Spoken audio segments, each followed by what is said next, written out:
शुरू अल्लाह के नाम से जो नहायत मेहरबान रहम करने वाला। अस्सलाम वालेकुम नाज़रीन, आप देख रहे हैं मेरा यूट्यूब चैनल और मेरा नाम है मोहम्मद हारून। गुज़िश्ता साल नवंबर में एक इंतहाई अफसोसनाक वाकया लाहौर डिफेंस फेज 7 में पेश आया था, जहां पर एक कम उम्र लड़के ने तेज रफ्तारी के बायस गाड़ी हिट करके 6 अफराद को लुकमाजल बना दिया था। ये मामला काफी ज्यादा हाईलाइट रहा, हाई प्रोफाइल बना। इसके अंदर प्रोसिक्यूशन ने इसको हाई प्रोफाइल केस डिक्लेयर किया और फिर ये केस जो है वो चलता रहा। तकरीबन 10 माह हो चुके हैं अफनान की अभी तक बेल नहीं हो सकी। मुद्दई पार्टी किसी भी सूरत राजीनामे के लिए तैयार नहीं है। तहम अब chief justice Lahore high court justice miss Aalia Neelum ने जो है इसका नोटिस लेकर इस केस को जो है वो फिक्स किया था, क्योंकि काफी अरसे से ये जमानत पेंडिंग में चली आ रही थी। और चीफ जस्टिस साहिबा का ये विजन है कि तमाम पेंडिंग केसेस को जो है जल्द अज जल्द हल किया जाए। लोगों को इंसाफ जो है वो मिलना चाहिए, इंसाफ होता दिखाई देना चाहिए। तो ये भी उसी की एक कड़ी है कि अफनान की बेल जो है गुज़िश्ता 10 माह से नहीं लगी थी, तो अब उस पर सुनवाई शुरू हो चुकी है। 10 सितंबर की डेट है।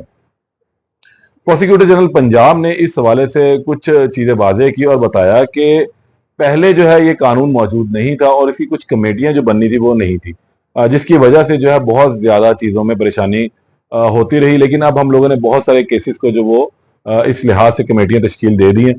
पहले फरहाद अली शाह साहब की गुफ्तगू आप सुने कि उन्होंने इस केस के हवाले से क्या कहा। डिफेंस कार हादसे का जो मुल्जम है अफनान, कम उम्र है, वो अंदर है। क्या वजह है? एक तो पहले उसकी जमानत नहीं लग सकी, कुछ छुट्टियां आ गई, कुछ चीजें आ गई।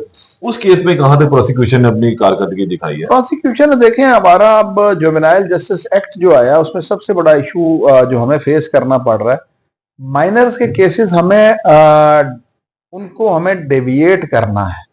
हमें वो रिकमेंड करने हैं टू द स्पेशल कमेटीज की इनकी इन्वेस्टिगेशंस भी जो है वो सोशल वर्क डिपार्टमेंट और पुलिस ने मिलकर करना है। और उसके बाद डिस्ट्रिक्ट कमेटीज बननी है जिनके पास केस जाना है अल्टरनेट सीक्वेंस में। तो क्योंकि ये पहले फेडरेशन का सब्जेक्ट था, अब 18th अमेंडमेंट के बाद ये एक्ट आया, तो अब ये प्रोविंसेस के पास आ गया, लेकिन डिस्ट्रिक्ट में हमारे पास कमेटीज फॉर्मुलेट नहीं हुई थी।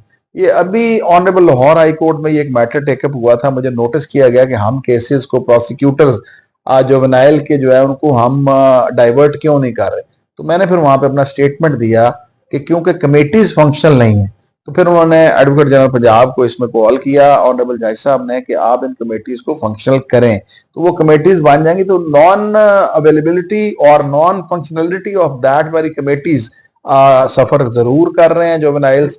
और मैं अभी रिसेंटली मेरी सेक्रेटरी होम साहब से भी मीटिंग थी इस हवाले से कि ये कमेटीज बननी चाहिए और इंशाल्लाह ताला ये जल्दी बनेंगी, ताकि जिस वजह से ये एक्ट आया जुवेनाइल जस्टिस एक्ट उसकी इन्फोर्समेंट। आपने गुफ्तगू में लाया था कि आप ये बहुत चीजें क्लियर हो चुकी हैं कि अब जो जुवेनाइल एक्ट है उसकी बहुत सारी शिकायत जिन पर पहले अमल दरामद नहीं होता था, अब भरपूर अमल दरामद होगा। और कभी इम्कान है कि 10 सितंबर के बाद या 10 सितंबर को अफनान की जो है लाहौर हाई कोर्ट से बेल मंजूर हो जाएगी, क्योंकि अब भी इस केस का ट्रायल शुरू नहीं हुआ, चलान अदालत में पेश हो चुका हुआ है और बहुत सारी ऐसी चीजें मौजूद हैं जिससे ये बात साबित होती है कि ये कम उम्र है।